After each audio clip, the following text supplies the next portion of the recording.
Welcome to episode 23 of the Voice of the Boyle podcast.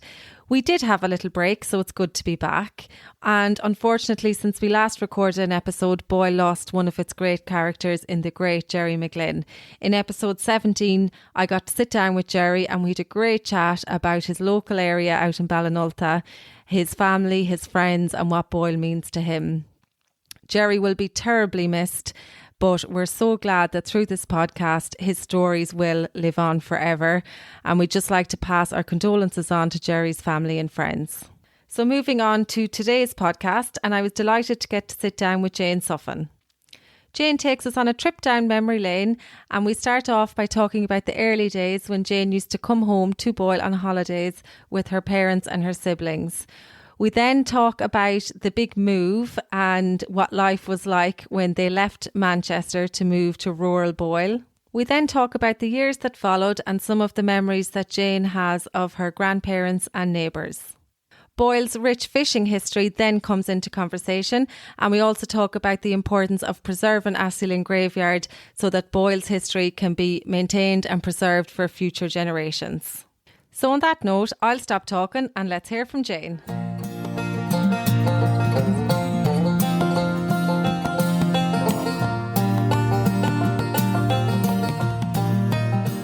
Hi Jane, and welcome to the Voice of the Boyle podcast. Hi Florence, delighted to be here. It's great to have you. I was delighted when I texted that you said that we could sit down and have a little chat about some of the old days and the new days, the newer days. But Jane, let's start by taking things right back to the beginning. So you lived in England for a couple of years and you moved to Boyle 50 years ago. Yeah, 50 years, yeah. So I suppose, Jane, can you take us back to those early days when you lived in England and you used to come to Boyle on your holidays? What was that like? Yeah, well, we were born in Manchester. My father was from Boyle, my mother is English, she's from Nottingham. And we used to come over to our grandparents in Termon Road for holidays when they could afford to come for holidays. And the freedom was just something a child growing up in the middle of Manchester could only dream about. And we'd come over and we'd be all happy. And then when we were going home, we'd be crying the whole way from Boyle to the ferry because we had to leave Boyle. And we had so many relations in Boyle, so many friends in Boyle. And as I said, the freedom was just unbelievable. We were like animals out of cages when we came to Boyle. And we were always delighted to come. And at that stage, Jane, when you were coming to visit, you would have been staying with your grandparents down in Felton. That's right. Annie and Dudley Sharkey. And my mother is still living in the house. And it's a little cottage. And of course, in England, we lived in a council house, but we had a bathroom and we had hot water and all of these things. And we used to come to Boyle on holidays. And there was one porcelain sink in a pantry with only cold water, a big open fire, which is actually still in my mother's house behind the range, that everything was cooked on. And we had to go out the back and around the house to the bathroom. So that was a massive difference to us. But once a day or two and, you were into it. You just adapted to it. Yeah, adapted to it. You were kids and you were adapted to it, And as I said, the freedom of it all overshadowed these little things, They weren't major things, they were only little things, but there were things that stuck in your head. Yes. You remember them now, I suppose, Jane. Yeah, we remember them, and, the fact that we could come over here and every house we went to, we were related to somebody. That's so true. Yeah.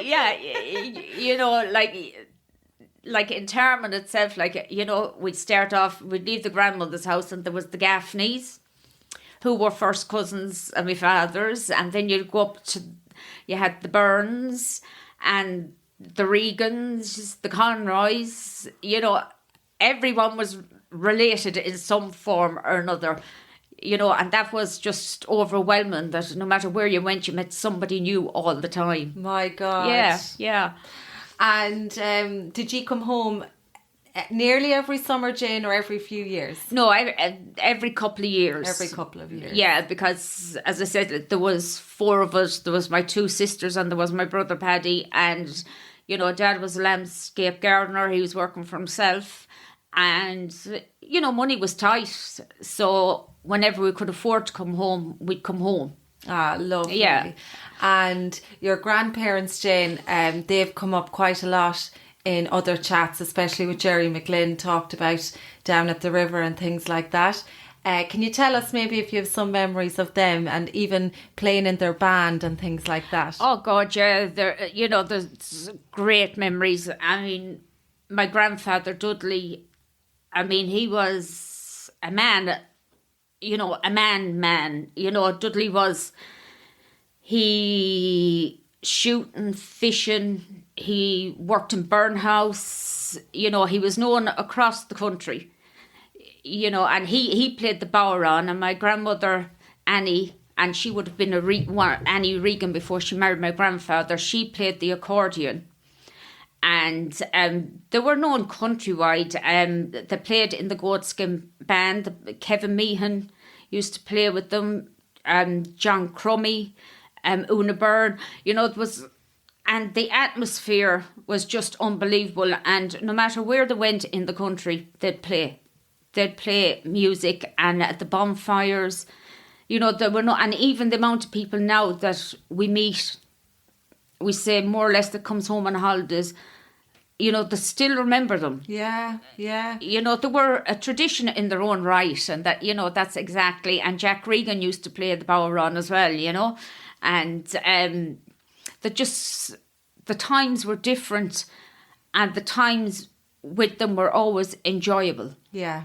You know, they made happiness out of the little that they had, you know, and brought it around the country, you know, and people still speak very highly of them and of them times, yeah. They do. Yeah. And, because it was actually Mary that mentioned, we were chatting yesterday, and she mentioned the Goatskin band, and she was saying that they used to go around to all the different country pubs and play, and like that too, Una would have fond memories of them. But I suppose the fact maybe that they were a couple as well, they probably stood out that little bit more. Yeah, they were seen as a duo, kind of. Yeah, and I think kind of what stood out even more was my grandfather was well over 6 foot and my grandmother was only my size. It's like right. Me and my son Jim now. And I think, you know, Dudley had come with this little bodhrán and Annie had become with this big accordion, you know.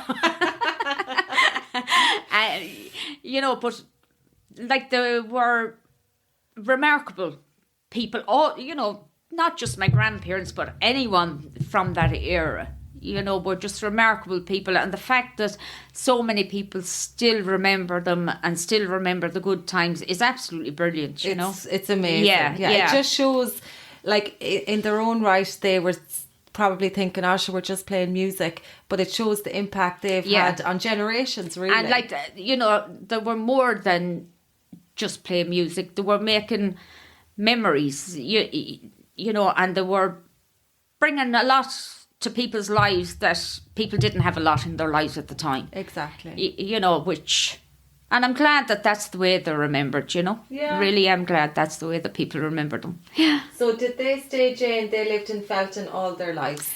My father would have lived in Tinnacarra.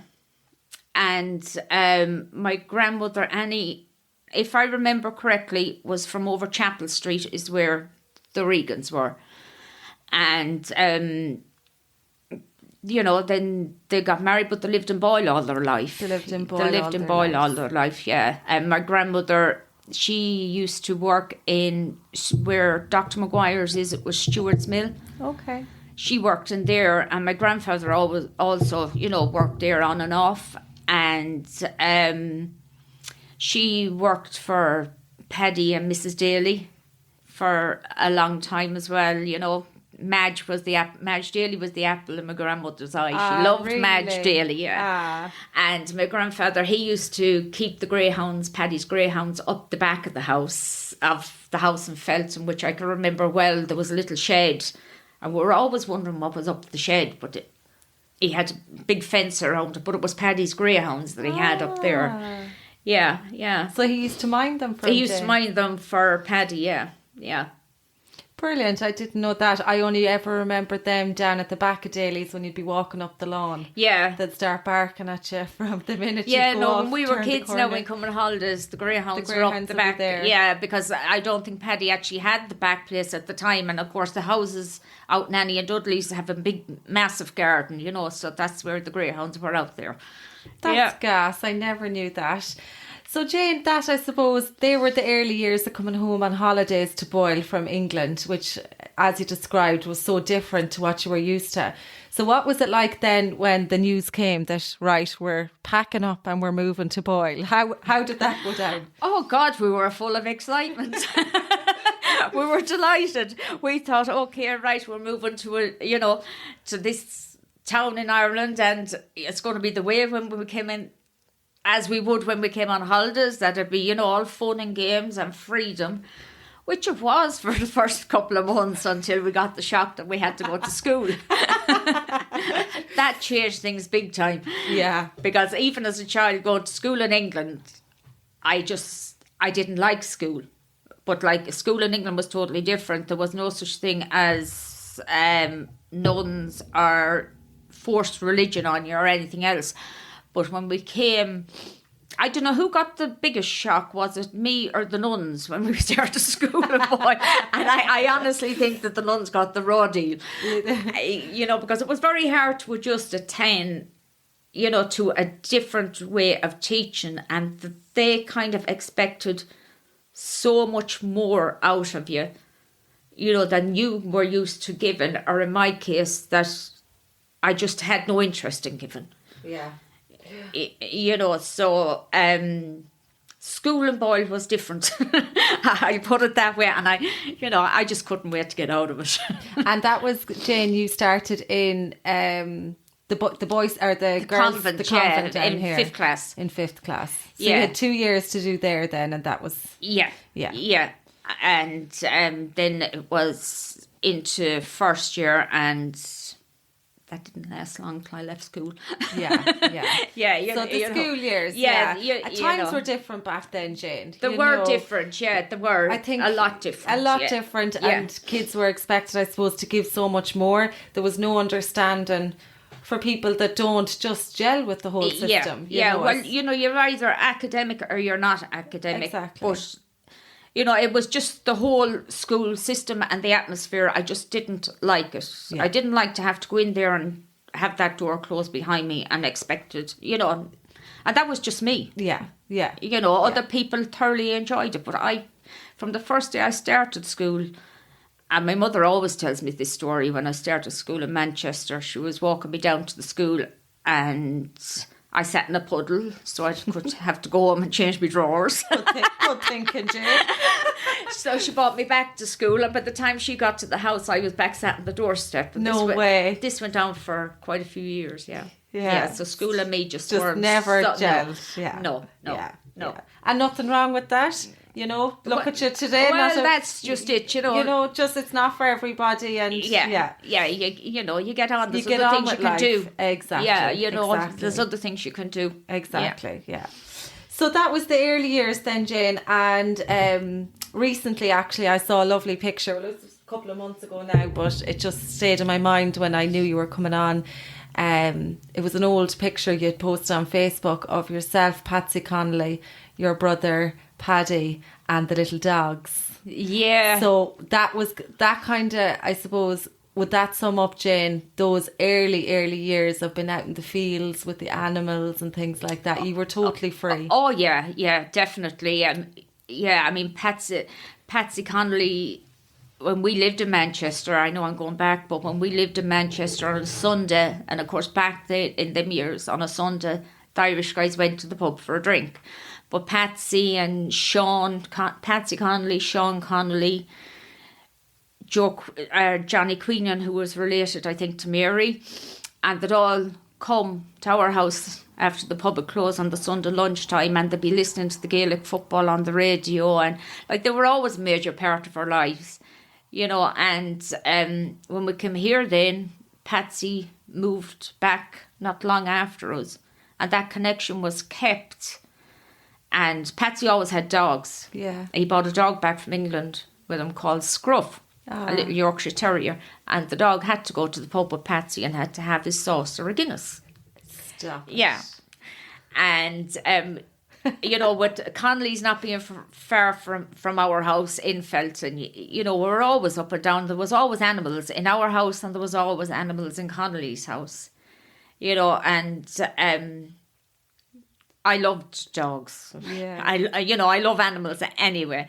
And that picture of me and Paddy and Patsy and Francie, that other man was Patsy's brother Francie, who died.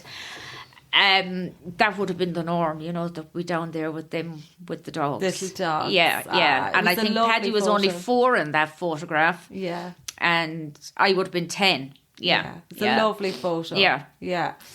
And so then, Jane, when you moved to Boyle, when you officially moved, obviously you settled in. Whereabouts did you move to back then? Did you move in with your grandparents for a while? Yeah, we moved into Felton and my grandparents were living with us, and then they got a house up the green and we stayed in Felton.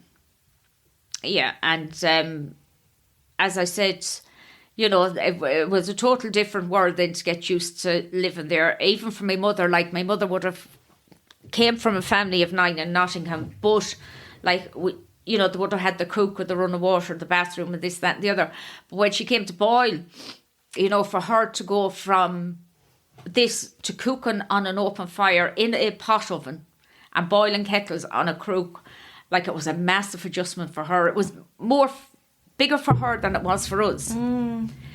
But she adjusted to it. She did. Yeah, she adjusted to it, I mean, did she love it in the end, Jane? Obviously she does. Yeah. Loves the area. Yeah, she fitted in well. Yeah. She fitted in well, and even as regards the eel fishing, my father and grandfather would have been eel fishing to make a living. And my mother had never experienced anything like this. And my grandfather taught her how to run the eel lines. And in the space of a few months, she was, doing and planting spuds and planting gardens and all of this, So, well, then she fitted right in. It was a massive adjustment for her, more so than us. But she done it. Yeah. Fair play to her.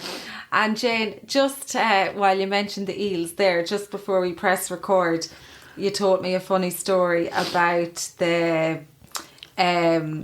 your granddad and the eels. So can you tell us that one real quick? Dudley was a master poacher as regards eels, salmon, deer, pheasants, anything that could be poached, he was good at it. And he got caught, I think it was back in the late 60s, he got caught poaching. So he was caught and he was waiting for his court date, and he got his court date and he was fined. But he refused to pay the fine, so he had to reappear in court. But in between him being fined and reappearing in court, he had a big operation in Roscommon. So he went back to court and the judge sentenced him to jail in Mountjoy because he wouldn't pay the fine. So Dominic Cosgrove had a taxi service. He had a pub in Patrick Street, but he also had a taxi service. So Dominic and my Boyle grandfather headed to Mountjoy in this cab for Dudley to serve his time. But Dudley got to Mountjoy anyway, and the prison wardens brought him in, and that Dominic was gone off back down the road. And a few hours after, maybe 10, 11 hours after, Dudley walked into Johnny Spellman's pub. And everyone says to him, well, what are you doing here? You're supposed to be serving your time. But didn't the prison officers do a collection for him? Put him into a taxi and sent him back down to Boyle again with a few pounds in his pocket. Are you serious? Yes. So he actually got a day out in a free taxi ride to Dublin and got a great collection from the prison officers and a free taxi ride down to Boyle and had a nice few pound in his pocket for the effort. Could have a few pints on them as well. And he carried on poaching for many a year afterwards. So they believed, Jane, I suppose, that he didn't deserve to be up there. He didn't deserve to be up there. I mean, he was a shadow of a man. Like, he was after having a massive operation. Like, he was opened the whole way down his stomach, and he was frail at the time. My God. And this old judge was just trying to prove a point, but Dudley being Dudley, he wasn't proving it with him. Yes. Oh my God. And he wasn't proving it with the lads either. No, definitely not. That's a good one, Jane. I think he had a good time for about a week on the proceeds. Dead right. Yes. Dead right. And so, Jane, you had many happy years out there then, and you grown into a teenager then. Obviously things started to change in Boyle. Maybe did you move out of home then and you met Martin? No, I was still at home when I met him. Well, we grew up together. Yeah. Like when we came from England, and you make friends like Berna Garvey, Berna Connolly. She would be the first friend I met. And I'm glad to say 50 years later, we're still friends. Tina, Martin's sister, Tina Suffin, and Katie and Julianne, they would have been friends that I met, and kind of we all grew up together, and we just ended up still together. That's brilliant though, Jane. Yeah. Brilliant. So were they the girls then that you would have spent a lot of your time with growing up? Yeah.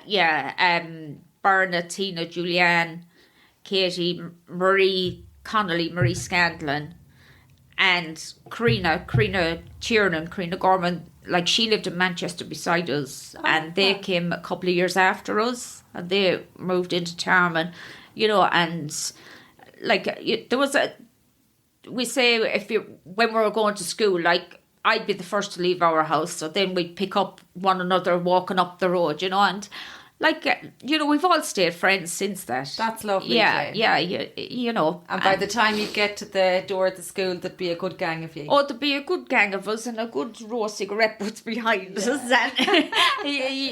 but like, as I said, like, we didn't go through life that we didn't have the fallout here and there, like, but like, we're all still friends, and I count, we say Berna and Tina, Katie, Julianne, as some of my best friends. Yeah. Isn't that lovely though, so many years later? Yeah, and I know, if I ever needed anything, I could go to any single one of them, and they'd be there. That's lovely. Yeah. That's lovely. Yeah. And then, so I suppose, meeting Martin then, and Wayne and Jim came along. Oh, yes. Yeah. And then life changed.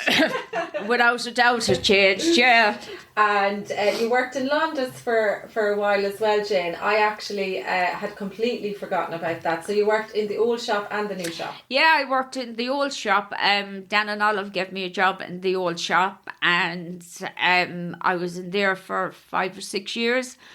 And then I finished. I got a dose of pneumonia, so I had to finish. And then when the new shop opened, I was lucky enough that Neil took me on in there, and I was behind the deli. Yeah. And I have to say, without a doubt, you couldn't work for better people. They were absolutely fantastic to work for. And apart from that, they were your employer, but they were your friends as well. Yeah, it makes a difference. Yes, it made a big difference. Like, they were absolutely. I enjoyed my time, and I used to love on a Friday when the old people come for their pensions. Yeah. And in the old shop, you'd go upstairs and make them a cup of tea and bring down a stool and a cup of tea, and they used to sit on the bottom of the stairs. Imagine. And then when the new shop opened, oh God, they thought it was great that the deli counter was there. Yeah. And they'd come in and you'd get a stool from the kitchen, and they'd have a sandwich and they'd have a cup of tea and the chat, and that was their... That could be their weekly social life. That was it, yeah. And it just was so enjoyable listening to them. The same as the kids coming in for their school lunches. It was enjoyable. Yeah. Yeah. And how many years then in total, Jane, would you have been there between the old shop and the new shop? I think about 9. 9 years. Yeah. And your love of animals then, when we were chatting, Lucia was saying she remembers you bringing in some, because obviously you rescued loads of animals throughout the years. They knew when they'd land near Jane, they'd be looked after. But she said she has memories of you bringing in even little lambs. Oh, Lulu was the first one, yeah. Yeah, and feeding the little lambs. I used to have her, we fostered her because a fox got her, and when she was a baby in the field, and pecked out her eye. So I used to have to bring her to work with me. Yeah. I'd have her in the back of the car. I had an old estate car. And I used to bring her to work with me, and I used to go out and feed her. And she used to live in the shed at the back of the house with the dogs. I had a German Shepherd and a Jack Russell at the time, Sid and Rambo. Rambo was the tiny one. And the lamb used to live in the shed with the two dogs. And I was German Shepherd. Yeah, wow. And I think really the lamb thought it was a dog. You know, it used to pee the same as the dog, or to walk on a lead, and you know, all of these things. Isn't that gas? Yeah, and we had her for nearly 2 years, and I'd have to leave her at Easter, you know, for the Doon Shore for the fishing. So I rang Anne O'Hara Conroy, and I says to Anne O'Hara, I says, by any chance would you fancy babysitting? I said, for Easter weekend. Oh, she says, I'm not having you or two. I says, no, you're safe. I says, will you mind Lulu? So she used to mind her at Easter. The little lamb. She'd take the lamb. But, and I have to say this is for Katie, because Katie Suffin always thinks that I ate the lamb. I bought the lamb up Tomato Dowd in the animal farm when she got too big to handle, and I gave her Tomato Dowd. But Katie's convinced I ate the lamb, but I didn't eat Lulu, whatever about the others. Yeah. Now, Katie, it's on record. She, to this day, she still says it to me. She says, I went up to the animal farm, she says, looking for that lamb, Lulu. And she wasn't there. But she's still convinced I ate her. She can't say it now, it's on the record. And Jane, in later years then, you did two stints as the town councillor, and proudly you were the first Sinn Féin female mayor of Boyle. Is that right? I wasn't the first female mayor of Boyle, but the first Sinn Féin female mayor of Boyle. And that was something I was very proud of, because we know the connection between Oliver Plunkett and the courthouse and Sinn Féin. But for a lot of years, Sinn Féin had ranked candidates in the local elections, but they never made it across the line. And, well, I didn't romp home. I won't say that because I didn't, but I got there. You know, and I had previously been the chair at the time of the town council as an independent. And then they changed it from chair to mayor. It's something I'm very proud. I am very proud of it, you know, because it was a big part of my life for a long time, you know. And I was thinking about, you know, would I or wouldn't, and I said, yeah, you know, I'm going to put my name forward and I'm going to go, and I did, and I got there. And I like to think that during my time there, I done as much as I could for anybody that came to me. You know, for help. And also the fact that I was proud to represent Boyle. Yeah. I mean, I love Boyle. Yeah. I give out, but I love Boyle. Yeah. You know, and it's as simple as that. You know, and I think when the town council went, Boyle lost a cog in their wheel, because they were the grassroots for the ordinary person. Could stop a town councillor on the street, hear whatever issue they had, that have the one-to-one contact, that get a response. You know, maybe you could do nothing, but you give that person your time and you listened to them. And you did what you could. And they felt that they, you know, which every one of them was important and every one of their issues were important. But once the town council went, people had nowhere to turn. And is that gone nationwide then, yes, Jane? Oh, yeah. That's such a shame, isn't it? Yeah, they expanded the number of councillors, but dismissed the town councils, which was absolutely crazy, because you got an allowance every 3 months to pay your phone bill. Is all you got from the town council. That was it. And anyone that was on the town council wasn't in it for what they could get out of it. They were in it for the people and the place they were representing. Isn't that such a shame? Yeah, and we were the lowest on the run of the ladder. Yet they got rid of us and increased the pay higher up. Always the way. And even now, the town council is gone. God, it must be 8 or 9 years gone, if not more. And even now my phone rings and someone will say, is there any way you can help me? Because people don't have anyone on the ground to represent them, and it's sad.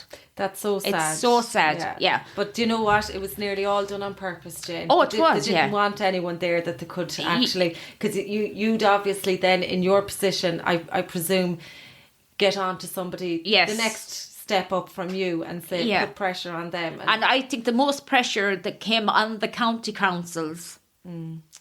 was from town councillors, because like you have your county councils, in between that we say you'd have your town councillors, your county councillors, and then the connection with the county council. But it was the town councillors that done as much badgering as they could to get whatever they could for the local area. You know, and I don't think the town councillors ever got enough of praise for what they did do, and only now people can see what they've lost. Absolutely. I was just going to say, it's now when you're looking back and the way things are now, and you appreciate everything that, because they got nothing for it, basically, you know, but a huge undertaking. And sadly, Jane, do you think it'll ever come back? I can't see it, and I can't see it ever coming back, and I can't see, unless it ever did come back, the ordinary person on the ground isn't going to have a hope in having proper representation. You know, because county councillors have much of a vaster area, and their workload is way bigger, whereas your town councillor was for your town, you know, and they were representing the people from the town, and they were contactable morning, noon or night. You know, you ring a town council, you didn't get a message on the phone to say, oh, I'll ring you back. You know, they were there. They'd answer the phone. Or people knew where you lived, so you were there. you know, and that's why, you know, that's the reason you went for election. You know. Such a shame. It is a shame. You know, it's one of the things that should have been fought harder to hold on to was the town councils. At the time. Yeah. They'd fight for it now, maybe. Oh, It's too late. Yeah, because now they can see. Yeah. And you made a big difference to Boyle at that time. People could go to you, Jane. Yeah, well, I hope I did, because I mean, I met somebody actually the other day in town. They says to me, "Are you going for the local elections next year?" So to hear somebody say that, I like to think yes, that maybe I did make a difference, and that that I did help people that needed to be helped, and that was the whole aim of it. You know, was to be a voice for people that hadn't got one. Yeah. You know, so... And you were a great voice. Well, they heard me, put it that way. Wasn't always politically correct, but I got my point home. But sometimes it doesn't have to be, Jane. You're more effective the other way.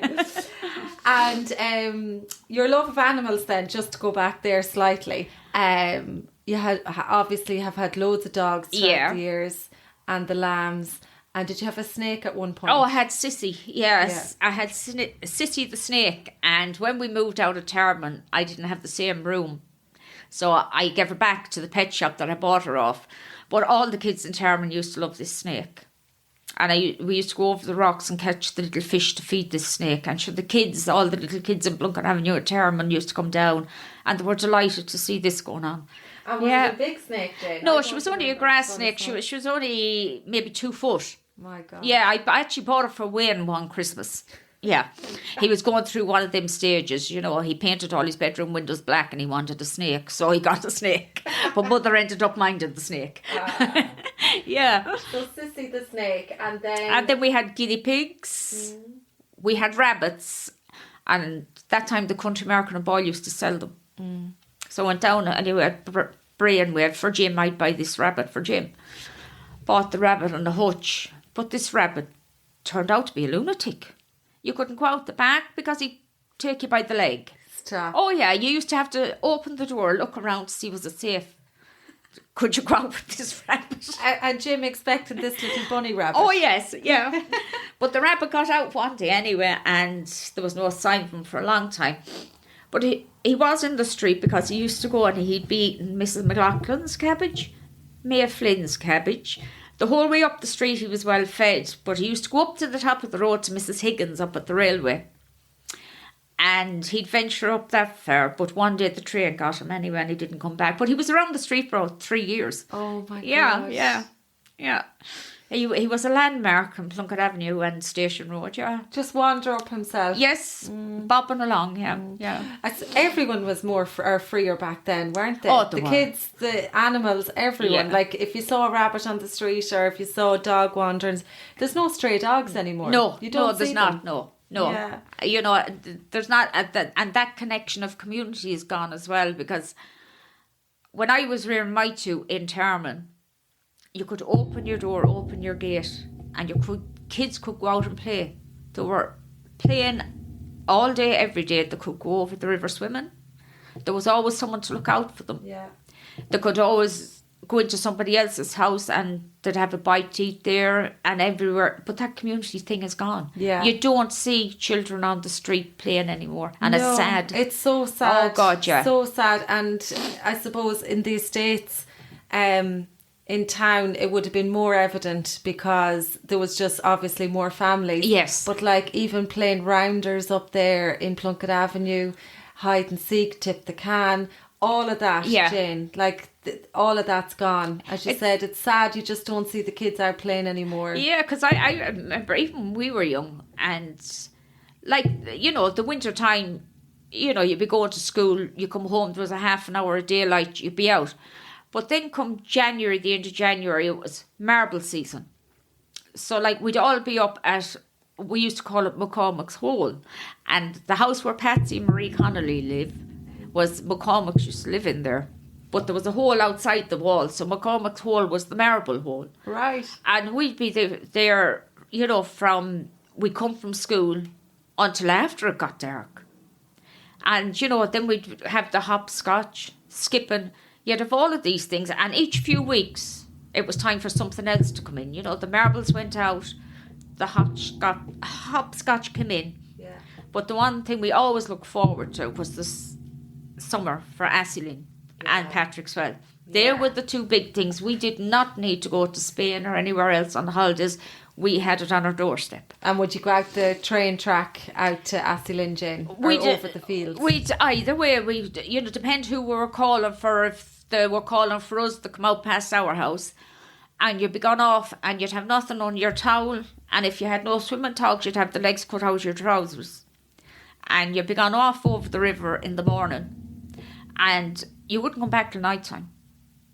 No one had to come looking for you because they knew everyone was looking out for everybody else, and we'd be eating fetchels and we'd be eating sloes off the bushes, wild strawberries from the railway bank. Now you'd be crippled with cramp in your stomach, but the fed us until we got home, you know. You'd still eat them, and we'd still eat them day after day, and we could spend anything up to 10 hours a day over the river. And back then, Jane, summers were summers. Like, oh yeah. You know, when the weather turned good, it stayed good. It stayed good for the whole summer. Yeah. You know, and the amount of people, like, you know, we'd say, this is our side of the river. There was the Termon side of the river, and then there was the other side of the river, which would have been Patrick Street and that side of town. So you know, they'd stay that side and we'd stay this side, you know, but we always claimed the third rock because that was the deepest part. Yeah, I remember that. Yeah, you know, but like even at that, you know, I mean, so many children learned how to swim over an Asselin River that it's just unbelievable. Isn't it, gas? Yeah, because like even my father and his brother Harry, I mean, there used to be swimming competitions out in Asselin and diving competitions out in Asselin. Off the bridge, you know, and my grandmother and grandfather had Harry's cups and certificates in the house that he won for diving and swimming. And my father gave them to him. And there's still one certificate in the house hanging up, but the cups and that he gave to him. You know, so Asselin, like for generations, it reared people. And were they cups and certificates from competitions in Asselin? Yes, from competitions from the Boyle River, yeah, for diving and for swimming, yeah. And did someone come in, Jane, and organise them? They must have done, yeah, because you know, there was some photographs. Now, I haven't seen them for a long time, but there seemed to be a good crowd of people and properly organised, yeah. Wow. Yeah. And then the floodgates was further down the river. That was more for the smaller kids, or am I wrong? Yeah, no, Patrick's Well would have been for the smaller kids, you know, and this side of the floodgate, but the other side of the floodgate was too high, you know, and the smaller kids, yeah, they used to start them off At the rocks. At the rocks. At the rocks. Then they'd graduate to the floodgates, and then they could go up to Astley, which was a big thing then. Yeah. Yeah. But even at the lawn, you know, they were swimming at the lawn as well. Like, the river was clean, you know. Yeah. Wasn't it amazing though, Jane, looking back? The whole place was your playground. Yeah. You know, Yeah. like it wasn't just, you go into and you're in these barriers and that's your play area. Literally the whole area was the playground. Yeah, because like even we say you go wandering off out the railway track and you go into farmers' lands and farmers' sheds, but back then the farmers didn't pass any heat. You know, you were kids out having a good time. You know what I mean? And there was no worry about insurance or, you know, right-of-ways or anything, you know? And I mean, you know, we reared ourselves during the summer. You know, and like, unless you were really on your hands and knees with the hunger, you wouldn't be looking to go home. Never. You know, and we used to build camps in Termon Land, across from my mother's there. And sure, all we'd have was our plastic bags. And we'd build camps in there, and we'd fry sausages and rashers and things like that. You would not? Oh, we would, yeah. And we'd spend nights there. Yeah. Camping and just light a little fire. Light a little fire and cook a few sausages and rashers, or if my father had eels or whatever was in the house, brie meals, perch pike or whatever, and light a fire, and there'd be a few of us from the street, and we'd be there, and we'd have a great time under this plastic bag. Yeah, we thought, we thought we were really great. Like, it'd be great crack. And then, you know, the summer holiday was we'd go out in the islands. You know, my father would bring the whole lot of us out in the islands on Lough, you know, and we'd cook up a storm and we'd be swimming off the islands and fishing off the islands. And that was your summer holiday. You know, you weren't going out abroad for a summer holiday because you didn't need to. You didn't need to. No, you had quite enough here for it, yeah. And you were always, Jane, a very outdoorsy family. Oh, yeah. Yeah, we would have been, even in Manchester when we were growing up. My father would bring us a place called Pickmere Lake. It was a park with a lake in it, and he'd bring us there every Sunday. And when we weren't at school, he'd bring us on the road with him working. So we'd be out, and he'd be doing the gardening. And I remember one time he decided he was going to bring us away for a weekend to a place called Boston. Now, we had no notion where this place Boston was, but it was only a few miles down the road anyway. And I remember it so well. And we're at the back of the old van with the mattress. But what we didn't know was Mickey had a different thing in his head. He was going poaching for eels in the middle of this city in the river. So we're there anyway, and Esme takes out this night line. Keep your eyes out, kids, he says, in case you see a policeman. Oh, we didn't pass any heed. Off he went down to the river and he set this night line in the middle of the town. And we watching out for policemen. Thank God there was no policeman. And he got up the next morning and he went and he lifted it. And we had our feed of eels. That was the night away. And that was our night away. And I can still, for something reason, it sticks in my head. Yeah, you know, that this was kind of the first connection you had of what was going to come. You know, that kind of way. But I never will forget it. Like, in the middle of a busy town, he decides, you know, he's going to set this line for eels. It was just in him, Jane. It was in him. It was in him. Yeah, it was, you know, it was in him more than, you know, it was in Paddy, and, you know, it's been passed down, you know, and now even the younger ones, we say Brendan, Jim, you know, young Paddy, our Jimmy, it's still Wayne and Jim, it's still in them, you know, the shooting and the fishing is, and I hope that it goes on for generations to be in them, because it's a way of life, and apart from that, it's making memories. Exactly. You know, the fact that the kids are not sat with these tablets and these phones, even the girls, even Chloe, Kiki's summer, they're out, you know. There's a lot to be said for it. And I mean, Chloe and Jimmy have me head annoyed. When is the next fishing competition? They're looking for the next fishing competition, you know. And to me, they're having a childhood. Yeah. You know, that's what they're doing, and I hope that it goes on for many more generations to come. Yeah, it will. Really it do. Will. Yeah. Because, as I said, once it's in you like that, you just can't get rid of it. And you know, it's great because in a time like this, as you said, when everything is screens and sitting inside and watching the telly, for them to be outside in nature, socialising as well, like, you know, being able to talk and things like that, interact with each other, like, that's what will stand to them. Yeah, because like we say, as I said, Jimmy is only 8, but Wayne has a bunch of friends over in Ballinasloe, and they bring him everywhere, shooting, you know, this bunch of guys, they give him his own gun dog, you know, and to me it's fantastic. And how old is he? He's 8. He's 8. He's 8, yeah, but you know, everything that the lads do, he's involved in it, you know. Wayne and Jim have the same, they have them memories from being with Paddy, because I mean, unknowns to me, he had taught them how to drive, I think not long after they could walk.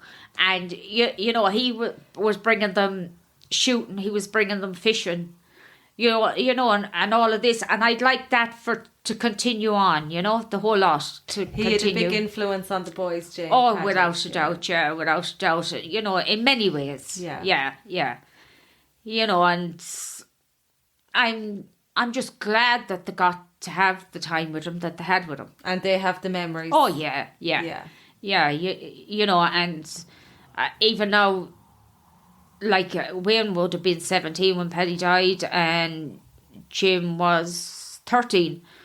But, like, you know, they still have, you know, all those memories, and some of the things that they do, you can see, you know, well, I know who taught you how to do that, you know, that kind of way, and you know. Isn't that lovely? You know, and it's good. Yeah. It's lovely to see him in them, even because obviously they were quite young, but they were still of age to remember. Oh all the things that he taught them. You know, which is fantastic. That's nice. And like even with the younger ones now, they didn't know. You hear them talk and you think they did know. You know, which it's is still there, still fantastic. Still the memories there. So that's good. That's lovely. Yeah. And Jane, so you were in Termon for how many years? You lived at the end house in Termon for how many years? We lived in Termon for 17 years around the corner in what was originally Darby's house, then became Suffin's corner, and then went back to Darby's house again. Yes. So we were there, and then we were in Felton for 4 years. And when things happen, something's happened in your life, and it changes the dynamic of everything. And it happened, and we decided, right, you know, it's an opportunity to move. So we moved out to Cloonloo. Yeah. And I have to, it was a bit strange in the beginning after coming from a city and a town to the country. But after a few days, you just wouldn't go back the other way again. Yeah. Even though to me, Termon and Felton is still home, it'll always be home, you know. But on the other dynamic, Cloonloo is home because that's where my ancestors came from, was on the island in Lochara, Sharkeys of the island. And Joe Toolin, Lord of mercy on him, says to me when he heard we were moving to Cloonloo, "You're welcome home." Yeah. And that, you know, that was nice. Yeah, you know, so you could say we're gone home. Returning home. Yeah. Because your great grandparents would have been from the island. That's where my father's family originated from. And some of them worked for Madam McDermott out in the big house in Monastraden, and then they came into the railway. I don't know what you call it, the Dominstone. Yes, the railway house up there in Tinnacara. Yeah. And that's how they came into Boyle. Yeah. So you did something similar. You were in Boyle and you went out. I went the reverse. You went the reverse. I couldn't do anything the right way. Yeah. And you love Clunloo now, Jane. Oh, I do. I do. Yeah, you know, it's home, you know. It suits for our lifestyle, you know, for the dogs, for the horses, you know, and just for the thing of being outside. Like, you know, it suits our way of living, and, you know, we're beside the lake, and... You know, what more could you ask for? Yeah. There's a lot. You could go to the other ends of the earth and not get the beauty that's around us on our doorstep. You know, you know, growing up, you get a lot of things wrong in life. You know, but there's a certain amount you get right. Exactly. And I always say in life, if you rear your kids right, they're healthy, your grandkids are healthy. What more do you want? Exactly. You know, you've achieved something. Yeah. You know. That's all. Yeah, you might have a degree, and you mightn't have this, and you mightn't have the other. But, you know, put things into perspective. What are the important things? You know. So true, That's Jane. it, yeah. That's the way I look at it, you know. Yeah. Yeah. So true. Yeah. And I just want to say real quick about Wayne's business. So Wayne looks after the graves up in the graveyard in Asseylin and Boyle. He does a mighty job, Jane. Oh, thank you. Yeah, I did just see some of the posts on Facebook, and we got him to do one of our family graves, and I think it's such important work. It is. You know, there's a lot of graves there that he basically makes them brand new, the headstones. Yeah, like when he started, it was a big undertaking because he started during COVID. He was coming out of a job and starting up on his own. And I have to say that people have absolutely been fantastic. You know, the people that have given business, given work. The feedback has been very good. You know, the support of the whole community and wider forum has been absolutely marvellous, you know. Brilliant. Yeah, and it means a lot, you know, because it was a big risk when you have 2 kids, you know, and you're going from a full-time job and deciding to branch out on your own. And he wouldn't be as far on as he is at the minute without the support of the local community, and we'll be forever grateful to everybody. And like, he's had work all over the country, you know, so we're eternally grateful to everybody for helping him establish what he's established. Good yes. for him. But yeah, the graveyard it's a very important place. People say, you know, well, you're crazy. It's not, but it is, because there's a lot of history. There is an awful lot of history. If you go round the old cemetery, and some of the stones, you know, are lying down flat, and some of them are not that easy to read. But there's a lot of history of people that used to be in Boyle, but the names are gone out of Boyle. Mm. And they're not names you'd associate with Boyle. And characters, you know, from Boyle. So yeah, I think it's an important place, but I think the councils could do more, you know, to... what would you say, to do it that these memorials are there forever and a time, and that people can associate with them and can make the connections, you know, and rebuild the history that's been forgotten about. Yeah, exactly. I do. I think I spend a lot of time in the graveyard. You know, I mean, I have over the last 21 years, and I spend every day I'm in the graveyard, you know. But every day you go to the graveyard, you see something new you haven't seen before. You see another name, you know, or find out something different about somebody, you know. Yeah. Or even, I'd imagine, another person coming in to visit a grave that's maybe down an area where a lot of people wouldn't go. Yes. Like, that's someone's loved one. And as you said, a history and story behind that. And who knows what's there to be uncovered. Yeah, well, that's it, you know, and like, there is some cemeteries in the country that they have a scheme that they refurbish one old grave a year, you know, if that grave has nobody belonging to them. But it's about keeping the history. It's not about the work It's of doing it or looking good. It's about saving that history for the generations to come. Yeah. You know, and it's something that could be looked at, you know, in other places. Yeah. For Boyle. Yeah. Definitely.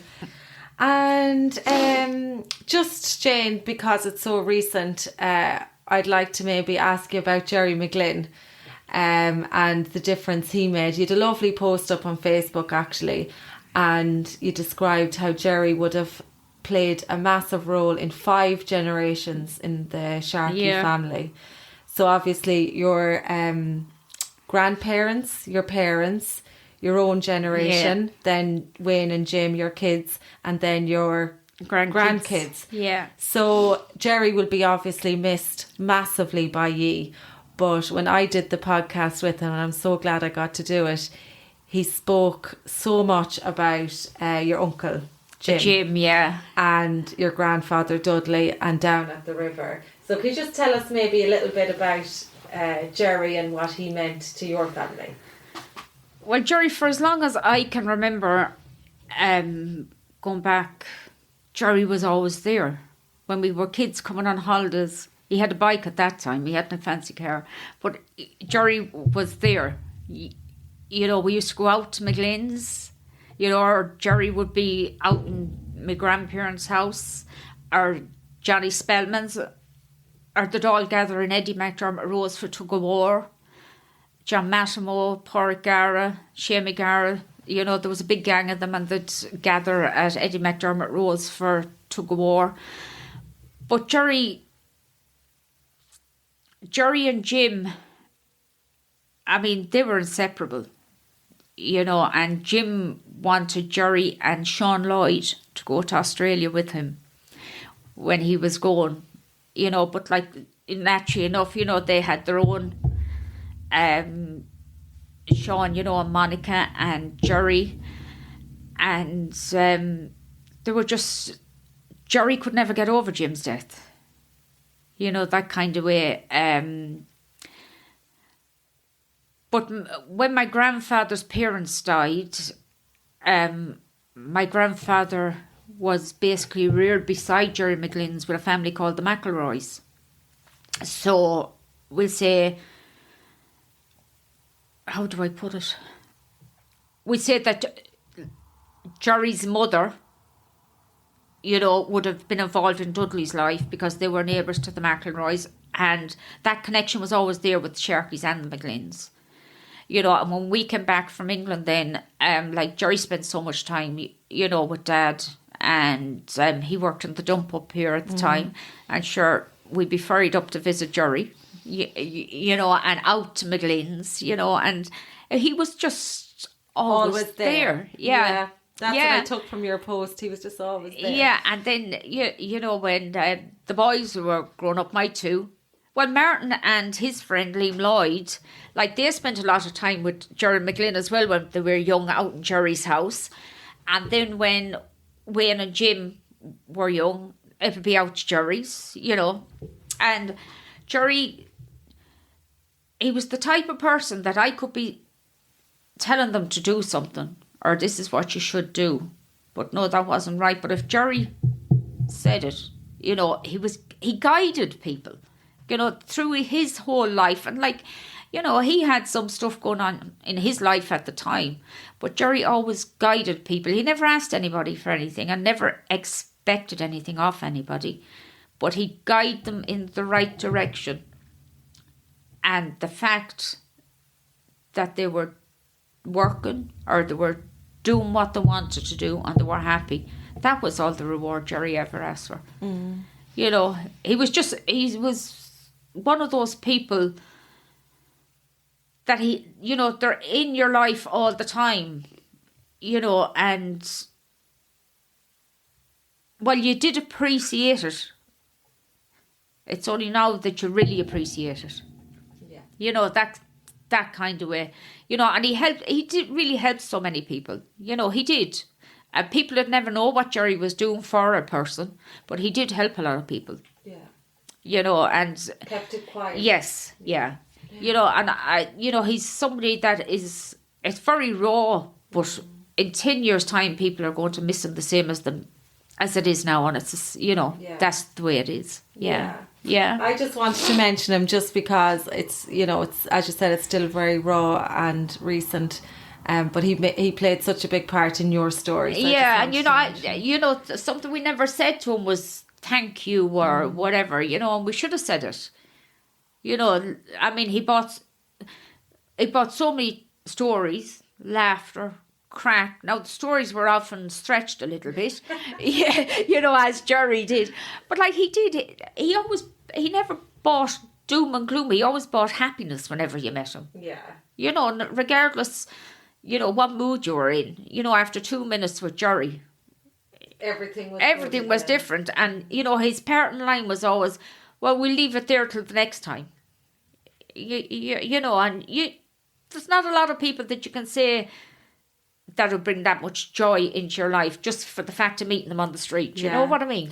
Yeah. And the fact of them just being them. Yes. Like they're not, you know, going out of their way to make you happy, or, you know, that's just the way he was. Yeah, you know.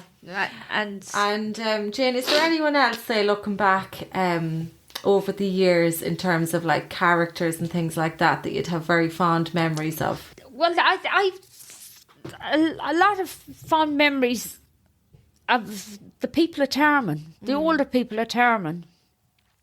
You know, because, I mean, they were neighbours like no other. You know, you would never go to anywhere in the world and get neighbours like the people in Termon, Plunkett Avenue, Station Road. You know, you just wouldn't. And you could go to anyone's door any time of the day or night for any reason, you know, and the door was always open to you. You know, they were just amazing people that had only the basics in life, but they wouldn't see you stuck for anything. Yeah. You know, and that sense of community is gone. And it's so sad because generations to come aren't going to know what that's like. You know, I remember my mother would say, go in for a loaf of bread. You could be 2 hours. Try to get through Termon to get in for a loaf of bread. Yeah. You know, that people kind of way. Out and you'd be chatting and yeah. You know, and that's gone. You know, I mean, like even when we were kids and we come on holidays, I mean, we used to love to go into Sally Gaffney's because Joe, Sally's husband, would always have the batch bread unsliced and big wallop of butter, and we used to love that. To go in, and sure, you go down the road then to Maggie and Joe Byrne, and Maggie would bring you in and feed you another one.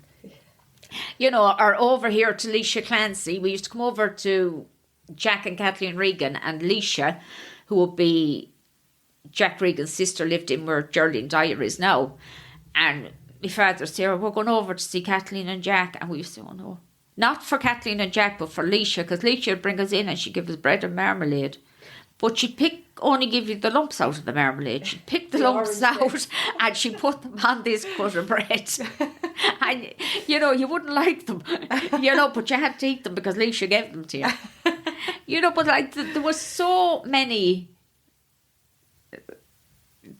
so many characters around the place, you know, that we're never going to see the likes of them again. Yeah. You know, we're just never. And without them knowing it, they were exceptional people, you know, through the hardest of times, and they came through it, and they were exceptional people. You know, I remember my father, they used to live on the Mill Road, we'll say, you know, where Michael Archer's house is. There was little houses down there, and I remember the houses, and my father was saying that during the blizzard they lived in that house. And they opened the door and they couldn't see the whole house. The houses were that low that the whole thing was covered with the snow. And like one, you know, trying to dig out to help the other one. But as he said, none of us had nothing. My grandfather would go off shooting to get rabbits, hares or whatever, pheasants, whatever he could, to feed the community. You know, it wasn't only his family who was feeding that. Like, I think there wouldn't have been a house in Boyle that Dudley hadn't fed at some stage, you know. And while they had nothing, they had a lot more than what we have today. 100%. You know, they really, really have, Florence. was, and I do believe that, you know, that... And they were much happier, Jane. Oh, God, yeah. Yeah, much happier. You know, there was no competition. You know, if they had it and you hadn't it, they shared it with you. Yeah. You know, or they done what they could to help you get it. You know, but now it's a different world. It's about I have it, but I want more. Yeah. I have to have a better car than you, or whatever. Bigger house, whatever. And at the end of the day, we all end up with the one piece of ground, you know, 8 foot by 2.5 foot. And no matter what you have, you're not going to bring anything bigger than you with you at the time. Exactly. And it's as simple as, so, like, what's it all about? Yeah. You know? Yeah. As you said, it's all about family, friends, connections. Yeah. And yeah, you know, I mean, I'm, 30 years I'd be with the fishing club, Boyle District Angling Club. And when I went to join Boyle District Angling Club first, it was people, there were local people, but I wouldn't have had a lot to do with them. Do you know what I mean? But in going in, I made some of the best friends of my life, you know, and still have them, you know, 30 years on. And, you know, we gel together because we're looking to bring something, well, not bring something to Boyle because the fishing club is in Boyle, but keep it. Keep it the way it should be. To keep it. Yeah, do you know what I mean? You know, that it's not something that is just going to disappear, like it's there since 1980. Imagine, Shane. Yeah, you know, it's there since 1980. And I remember Shane O'Dowd, and Shane's anniversary is today, and I, you know, he was in from the beginning in the fishing club. And Shane O'Dowd used to come to a meeting and he'd say, well, you know, I never was in a room with as many thick fuckers in my life, he said. But he says, you all worked it out in the end, you know. As I said, with the fishing club, there's so many strong personalities, you know. But, like, we have made... we know we've made a difference to Boyle in the angling side of it. And we like to think, you know, Boyle has made a massive difference and given massive support to the fishing club. Because without the support of the businesses and the people of the town, we wouldn't have our marquees, we wouldn't have our patrol boat, we wouldn't have nothing, you know. And us giving out our marquees and our things like that to the businesses if they need them, to other community groups, is our way of giving back. You know, we got fantastic sponsorship from the town of Boyle, you know, so that's why we have these items that we can lend out, you know. And we've been running our Easter festival now for about 37 years. And we still have anglers coming that came to the very first Easter festival, which I think it says a lot. They came every year, Jane. They came every year, and, you know, they're still coming.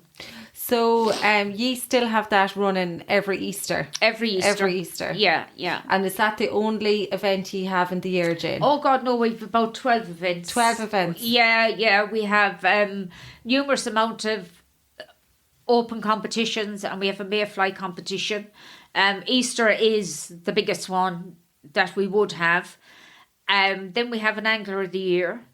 We have the Paddy Sharkey Memorial Cup and the Mickey Sharkey Memorial Junior Shield. We have the Paddy Kelly Cup, who everybody will remember. Paddy Kelly was another great character that came to Boyle and gave a lot to the town when he was in it.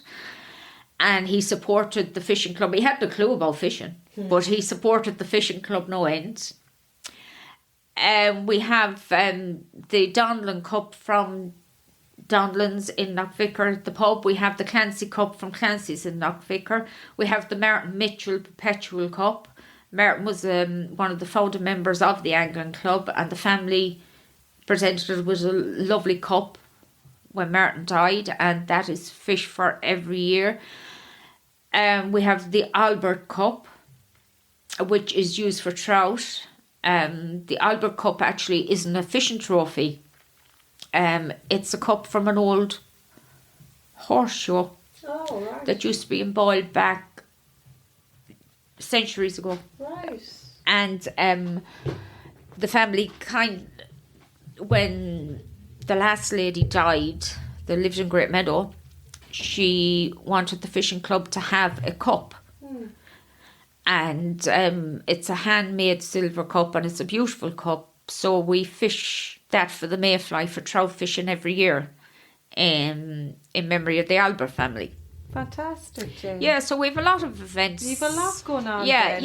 yeah. A lot going on. Yeah, and your Facebook page, obviously, that's where everyone can find out. Yes, yeah. You know, and we advertise as well in the papers. Like, we'll be putting a calendar of events together now shortly that'll bring us over the next few months. You know, so... And it's good, you know, to get together. Like, we've a nice few juniors that comes along and fishes with us as well, you know, which is good. Brilliant. Yeah. Brilliant. Yeah. I'm actually glad you brought that up, because that was the last thing on my list I wanted to, because it's such a big part of what you do and what you're passionate about. So that was definitely on my list. I'm glad you brought that up. So, Jane, just to finish, is there anything else that we haven't talked about that you'd like to talk about? Well, there probably is, but I'd say the one thing is I can't talk about them. And anybody that knows me will know that. Now's your time, Jane. We don't censor anyone here. Definitely. You'll be put off here. Anything else, or No, are you happy with that? I'm happy at that, you know. As I says, I'm thankful for the opportunity of doing it, because, you know, I just like to, remember all those people that played a big part, you know, in my life and in, you know, the generations that have come after me, and the people that has played a big part in their life. You know, I mean, when we lived on the corner of Termon, the side wall was in Station Road and the front wall was in Termon. So we were in Termon residence and we were in Station Road residence. Right, okay. Yeah, so like we were big shots. We had two residents, but like you know, Mary Coleman, May Flynn, Mrs. Higgins, Mrs. McLaughlin, Margaret Casey. You know, all of those people. They were the originals. They were the originals, yeah. And then, you know, with Termon residence, and I actually have a Termon residence minutes book. I was secretary for a long time in Termon residence. And, you know, all those people that were in the Residents Association, John Murphy, Patricia Sweeney, you know, that started it off, and there used to be a weekly draw. Your mother, I think, used to sell the Termon residence draws. And, you know, all those people that played a part in making, well, I suppose I'm only speaking about that area because that's the one I know best. You know, them areas better for families. You know, and they should be remembered, like Mrs. Toolan with the Tidy Towns. Yes. You know, Cahill McGee. Like, all these people done what they could to make Boyle a better place. Yeah. You know, and let's hope the next generation can appreciate. Like, we didn't grow up, like, we wouldn't appreciate what these people were doing. You know, until you started your own family 100%. and you joined in. Yeah. You know, but you really, you know, they're to be commended. Yeah. You know, all these, anyone that has anything to do with organisations like that. And as I says, like, my heart lies in that area. So, you know, those people, to me, you know, they're very special. Yeah. You know, and they should always be remembered. Yeah. Good, Jane, yeah. And they make the town what it is, really. Yeah. Well, but, you know, a town can have as many facilities as it likes or it wants to have. But unless your people are welcoming, your communities are sticking together and doing the best that they can, all your facilities is worth nothing. You know, and I... Go back to the cemetery. I was in the cemetery last Saturday after Jerry's Mass, and a lady was over there, and I didn't know her. She was with her son-in-law and her daughter, and she came over talking. I was at our own grave, and she came over talking, you know, and she was saying about different people, and I said, yeah, you know, well, I remember, you know, those people, and I must have been 2 hours talking to the woman, but like that was 2 hours of my time that I didn't care, because that 2 hours made an awful lot of difference to that woman. Yeah. Do you know what I mean? Yeah. It made an awful lot of difference to her because she said, you know, she hadn't spoke to nobody from Boyle for quite a while, and anyone she had spoken to didn't remember some of the people. You know, so like if a few minutes out of your time can make someone feel that much better, then give them the few minutes. Yeah, you know, so that's the way I look at it anyway, you know. Yeah. So I see, you know, the dinner, you can throw it on in another half an hour. It doesn't have to be on this minute, you know, if it's going to make someone's day that much better. You know, so. Exactly, Jane. And that's just me. Yeah. How many hours have I kept you? No, and I was just going to say, well, it's a good time to finish because you've given us a lot of your time. And I just want to say thank you so much for coming on. I'm delighted we got to talk and touch on all the different points and all the different memories. And what Boyle means to you. So thank you, Jane. And thank you, Florence, for having me.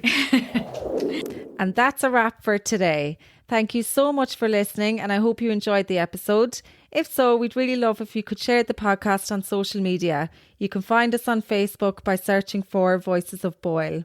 We'd also love to hear your feedback and suggestions, so feel free to reach out to us via our website at www.voicesofboyle.com.